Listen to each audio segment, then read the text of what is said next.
Že je tukaj Valentin. Govoril bom o raziskovalnem novinarstvu. Pravijo, da je novinarstvo tretja veja oblasti. Zato, ker ima veliko moč. Novinarji naj bi poročali o dejstvih, o resničnih dogodkih in naj bi na ta način ozaveščali javnost o tem, kaj se dejansko dogaja. Raziskovalno novinarstvo je oblika novinarstva, ko novinar razišče ozadje neke situacije. In mediji, torej novinarska poročila, si na osnovi tega potem ustvarjajo verodostojnost. Na novinarjih je torej odgovornost, etika in morala, da o dogodkih poročajo čim bolj nepristransko, z resničnimi dejstvi. Torej, kje se je zgodilo, kaj se je zgodilo, zakaj se je zgodilo, kdo je bil udeležen, torej točni podatki. Ampak resničnega raziskovalnega novinarstva je zelo malo.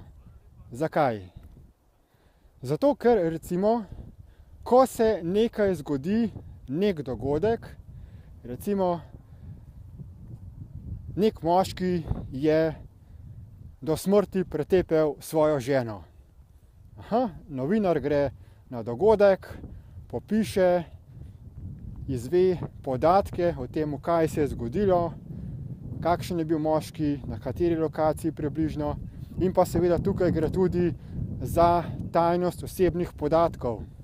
Ne more se natančno niti razkriti identiteto vseh udeleženih, da ne bi prišlo potem do kakšnih obtoževanj, do kakšnega javnega linčanja in podobno.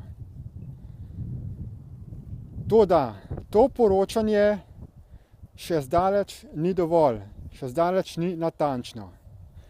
Kajti, če bi bil novinar resnično temeljit pri svojem raziskovanju, bi šel raziskati zgodovino dogodkov, ki so pripeljali do tega, da je recimo v tem primeru nek moški do smrti pretepel svojo ženo.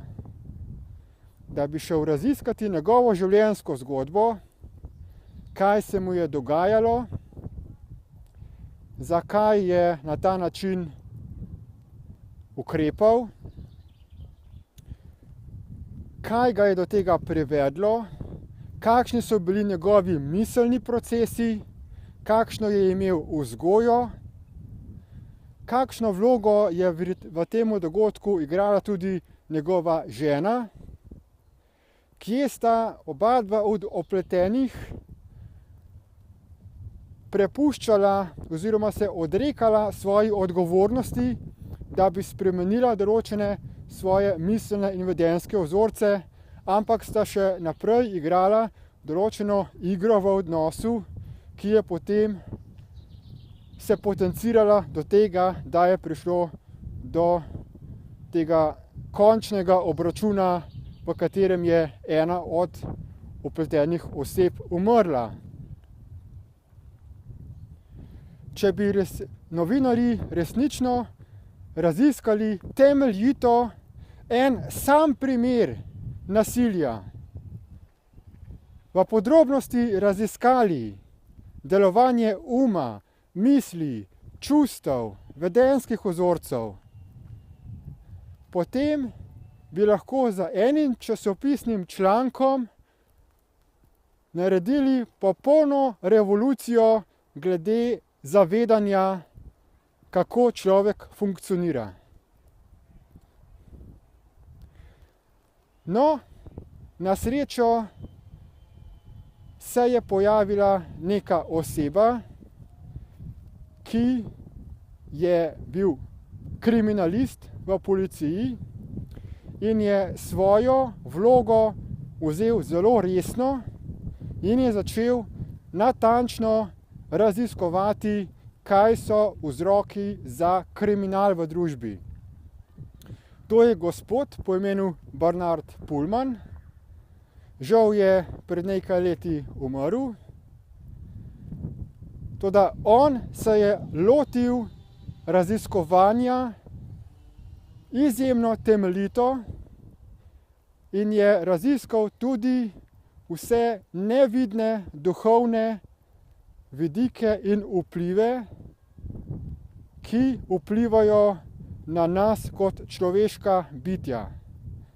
Razkrinkal je manipulacijo določenih bitij, ki so igrala vlogo duhovne hierarhije, ki so celotno stvarstvo zasužnjila in vodila preko uma oziroma umsko-zavestnega sistema in ki so z nami manipulirala preko lažnih misli, čustev in energij. Podobno kot je to prikazano v filmu Matrica oziroma The Matrix. Na osnovi tega se je odkrilo, kako človek dejansko funkcionira, kako deluje človeški in sedaj ima vsak možnost te informacije spoznati. Pripravilo se je tudi spletno gradivo. Najbolj pomemben je spletni tečaj Destiny iProcess, od katerega je uvodni tečaj Destiny iProcess Lite oziroma DIP Lite povsem brezplačen. Zato vas vabim, da postanete raziskovalci, kljub temu, da niste novinarji, ampak da postanete raziskovalci samega sebe. Da odkrijete, kako deluje vaš misli, čustva, kako ustvarjate medsebojne odnose. S pomočjo tega tečaja Deep Light boste lahko postali čustveno stabilna, zdravorazumska oseba, ki bo vzpostavljala prijetne, podporne odnose z drugimi ljudmi in z drugimi živimi bitji, z katerimi se delimo ta planet Zemljo.